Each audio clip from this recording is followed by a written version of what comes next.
Hello and welcome to my channel. I'm Inky Swamp Boy and today I'm going to be trying out this.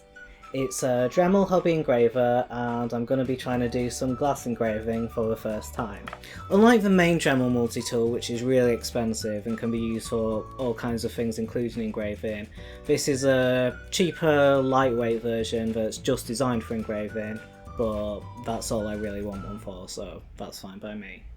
The main reason I wanted one is actually to make woodcuts more easily, so if everything goes well here, I might make more videos with it in the future, but in the meantime I want to get to know how to use it, so I'll be testing it on glass.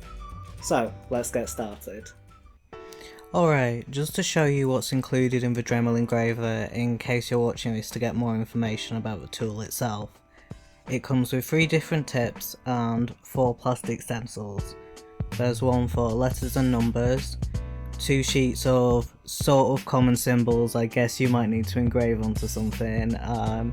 Not really sure what most of them are about actually, like there's a helicopter for some reason. I'm sure it means something to somebody. And then 1 sheet is more swirly decorative kind of stuff. I'm going to be engraving a design onto this red frosted glass candle holder, but I didn't want to go straight into that one because I really don't know what I'm doing, so I decided to have a practice on just an old glass jar instead. I decided not to use the stencils, mainly actually because I was using curved glass, which would be kind of weird with a flat stencil.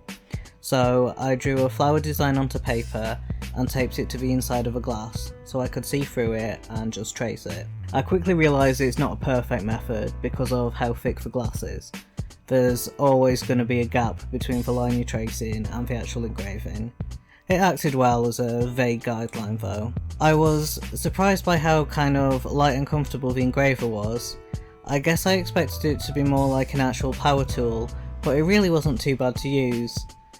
The noise it makes is awful though, seriously. It's a good job I ended up doing a voiceover instead of having any audio from the actual process. It sounds like some kind of dental instrument. I should also mention that, although the amount of dust made from engraving wasn't actually too bad, it's still important to take safety precautions. I made sure to wear glasses and a dust mask, and was working in a well ventilated area. You really don't want to breathe in glass dust. As I was starting out, I think a lot of the lines were a bit wobbly as I was figuring out the right angle and the right pressure, but it actually worked a lot better than I thought it would. The glass is really thick, so I wasn't worried about breaking it, but I did feel like it would be harder to control the lines, which it wasn't really. The biggest issue though was that occasionally bigger pieces of glass would splinter off and make the design a little messy. I'm still not totally sure what was causing that, whether it was because I was at the wrong angle or moving too slow or something, or maybe it's just one of those things that happens. In the end, I was pleased with my practice and excited to move on to the main design. I went through a few ideas for the main design because I wanted something that would work well on this kind of cylinder shape.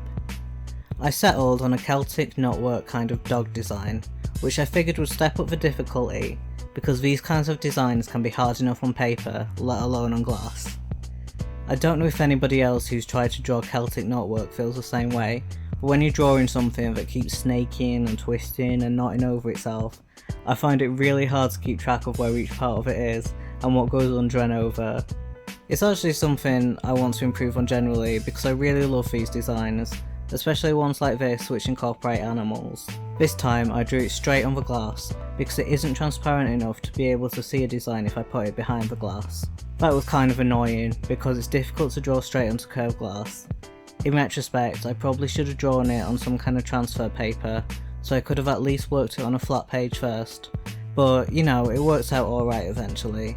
It just maybe took me a little longer to get the initial sketch looking right. I'm not sure if it's because I'd had a bit more practice, or because the texture of the glass was less slippery, but I found it easier to pull fine neat lines on this one, which is good because the details needed to be a lot more precise. It's not as perfect as I'd like because, again, sometimes whole chunks of glass would splinter off, but I did want the outline to be fairly thick, so I could go over them a bit to correct it as much as possible. If I decide to do another glass engraving, I'll definitely do more research into the specific problems I was having. I did do a bit of research because like there's 5 different pressure settings and I didn't want to turn it up to full and immediately shatter the glass into a million pieces. But yeah, most times with trying a new craft you're unlikely to be able to foresee all the issues you might find, so that's why it's good to practice. The reason I picked this glass to try was because I knew it had a red frosted layer over a thicker clear glass layer, so I figured that the engraving would cut down to a clear glass and be a really nice contrast. And I think it definitely was. It stood out even more than I expected.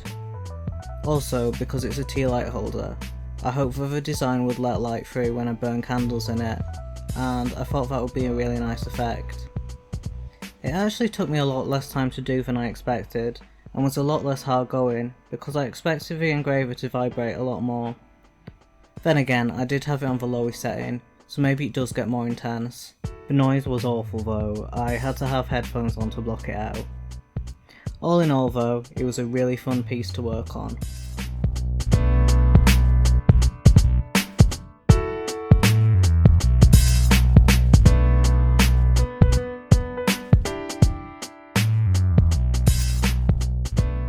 I definitely still have a lot to learn, but I was really pleased with how quick this was to pick up, and how much improvement I was seeing just from my practice piece to the final neater one. I enjoyed the whole project a lot, and now I want to try engraving tons of other materials to see how that goes. Like I said at the start, I really got the tool with wood carving in mind, but wanted to try it on glass first, partially because it seemed to be the starter project everyone was recommending, and also because I had loads of glass jars and things lying around to practice on.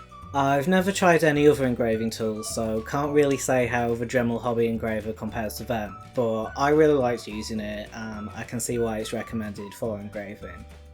So yeah, thanks for watching, please like this video and subscribe if you haven't already, and I'll see you again soon. Bye!